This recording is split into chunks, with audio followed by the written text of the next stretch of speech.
Hello everyone, ಇವತ್ತು ನಾನು ಬಂದಿರೋದು ಲಾಲ್ಬಾಗ್ನ ಬೊಟಾನಿಕಲ್ ಗಾರ್ಡನ್. ರಿಪಬ್ಲಿಕ್ ಡೇ ಪ್ರಯುಕ್ತವಾಗಿ ಫ್ಲವರ್ ಶೋನ ಈ ಬಾರಿ ಒಂದು ವಿಶೇಷ ಥೀಮ್ನಲ್ಲಿ ಮಾಡಿದ್ದಾರೆ. ಅದೇ ತೇಜಸ್ವಿ ವಿಸ್ಮಯ. ಈ ವರ್ಷದ ರಿಪಬ್ಲಿಕ್ ಡೇ ಫ್ಲವರ್ ಶೋನ ಕನ್ನಡದ ಮಹಾನ್ ಲೇಖಕ ಪೂರ್ಣಚಂದ್ರ ತೇಜಸ್ವಿ ಅವರ ಸ್ಮರಣೆಗೆ ಅರ್ಪಿಸಲಾಗಿದೆ.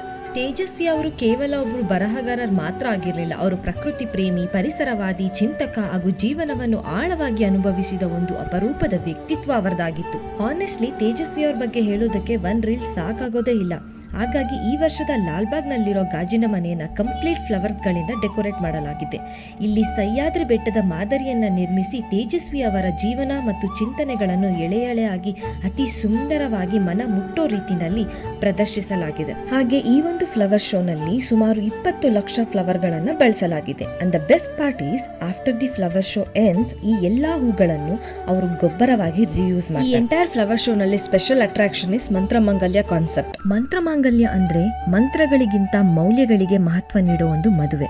ಸುದರ್ಶನ್ ಸಿಲ್ಕ್ ಚಿಕ್ಕಪೇಟೆ ಹಾಗೂ ಮಾರತಳ್ಳಿಯವರು ಈ ಒಂದು ಕಾನ್ಸೆಪ್ಟ್ ಅನ್ನ ತುಂಬಾ ಬ್ಯೂಟಿಫುಲ್ ಆಗಿ ವಿಜುವಲ್ ಪ್ರೆಸೆಂಟೇಷನ್ ಮೂಲಕ ತೋರಿಸಿದ್ದಾರೆ. ಅಂಡ್ ನಮ್ಗೆಲ್ಲರಿಗೂ ಕೂಡ ಗುಡ್ಡಿ ಸಿಕ್ಕಿದೆ. Thank you.